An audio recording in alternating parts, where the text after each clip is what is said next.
Aujourd'hui on se retrouve pour une recette marocaine super bonne, très facile et très accessible. Ça s'appelle la harira, sauf que dans cette vidéo je vais vous montrer une petite méthode ultra facile pour faire de votre fond de couscous une petite soupe super complète et ultra riche en saveurs. Donc suivez-moi, c'est très simple et une fois que vous allez goûter, je suis sûre que vous allez devenir accro à ces petits trucs. Donc tout de suite, la liste des ingrédients. Pour les ingrédients, vous aurez donc besoin d'un fond de couscous, le fond de votre marmite. Voilà, il reste environ pour un plat ici, avec tout le jus succulent qui est resté du bouillon. Un bouquet de coriandre, moi je prendrai aussi de la menthe de mon jardin, des petits vermicelles, mais vous pouvez aussi prendre des petites pâtes. Moi je vais mettre des lentilles blondes, voilà, que j'ai en beaucoup en vrac, un petit bouillon de légumes, et pour les épices, je vais réassaisonner en utilisant de la cannelle, du cumin, du sel, du poivre, juste du paprika et du curcuma. Mais vous pouvez aussi ajouter du gingembre par exemple, du concentré de tomate et juste un peu de citron pour la dégustation. En tout cas, c'est exquis, très rapide et vraiment peu coûteux. Tout d'abord, on commence par refaire chauffer à feu moyen le fond de casserole de couscous. Donc pourquoi réutiliser le fond? Tout simplement parce que cette petite fin, on la connaît tous dans la marmite. C'est la fin, voilà, où on a déjà tous mangé et remangé du couscous tout le week-end et où il reste cette petite fin avec les petits légumes et le jus et où on n'en peut plus, on veut plus manger de couscous, on n'arrive plus à le terminer. Donc dans ce cas-là, c'est une super méthode que d'en faire une bonne harira. Donc il y a déjà les légumes qui sont présents dans cette soupe, la carotte, le céleri, la courgette, c'est un petit peu les mêmes, grosso modo les mêmes légumes dans la soupe que dans le couscous.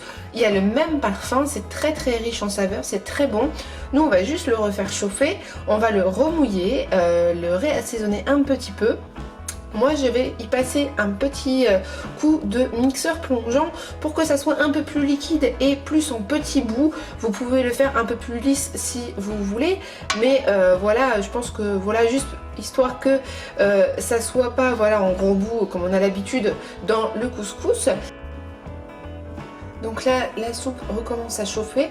Je vais donc mettre 2 grands verres d'eau pour qu'il y ait assez d'eau par la suite pour cuire les lentilles. Donc les lentilles blondes sont particulièrement adaptées pour cette recette. Puis maintenant, je vais la réassaisonner. Donc je remets comme il faut du sel, du poivre,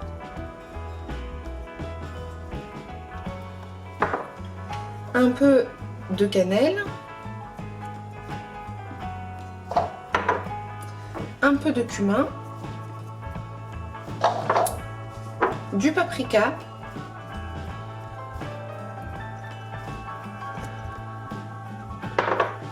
et un peu de curcuma. Donc ça c'est une base, mais bien sûr vous pouvez ajouter d'autres choses comme du gingembre par exemple ou du serai franc, très bon aussi dans cette soupe. On va aussi ajouter voilà notre petit bouillon de légumes et une petite pointe de concentré de tomate. Maintenant, hop, je mélange bien mon petit bouillon qui a bien repris des saveurs. Je vais laisser le bouillon de légumes se dissolver et on va mixer tout ça.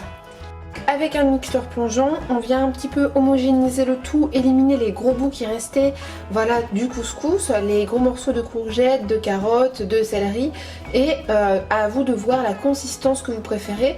Moi j'aime qu'il y ait encore des tout petits bouts, mais voilà, pas trop velouté, juste assez mixé pour ne pas avoir des gros morceaux dans l'assiette. Maintenant que vous avez une belle base comme ça, bien parfumée, bien en soupe, on va faire cuire nos légumineuses. Donc moi je verse voilà un petit gobelet de lentilles et j'avais aussi mes pois chiches de couscous que j'avais mis de côté. Ceux-là sont déjà cuits, donc je vais les incorporer que quand les lentilles seront quasiment voilà cuites, en même temps que les vermicelles. Mais si vous avez voilà, des pois chiches qui nécessitent une cuisson et qui sont déjà trempés, vous pouvez les mettre en même temps que les lentilles. Après m'être assurée que les lentilles soient bien cuites, j'ajoute mon petit bol de pois chiches et je verse en pluie un petit peu de vermicelle. Alors il faut faire toujours attention avec les vermicelles parce que on est toujours surpris de la façon qu'ils gonflent et il y en a toujours finalement beaucoup, donc il ne faut pas qu'ils boivent toute la soupe. Donc vous les remélangez bien, vous en mettez juste une petite poignée et on va attendre que tout ça voilà, cuise. Vous pouvez aussi suivre par la coriandre et la menthe. Donc là, un peu de coriandre ciselée, un petit peu de menthe poivrée. Au bout de 4 ou 5 minutes, les vermicelles sont cuits, la soupe est prête. Comme vous voyez, c'est une soupe qui a demi-épaisse parce que voilà, il y a des légumineuses, c'est très complet, il y a les vermicelles, ce bon goût d'herbes fraîches, de coriandre et de menthe, ça vient vraiment relever le tout, c'est magnifique et avec un bon morceau de pain ou de matelot, la recette est sur la chaîne, vous pouvez déguster cette soupe et du coup donner une fin admirable à votre fond de couscous. C'est vraiment super riche et très bon, les épices etc, c'est magnifique et comme je vous ai dit, vous pouvez ajuster sur vos préférences avec par exemple une pointe de safran ou de gingembre, ce ne sera que meilleur.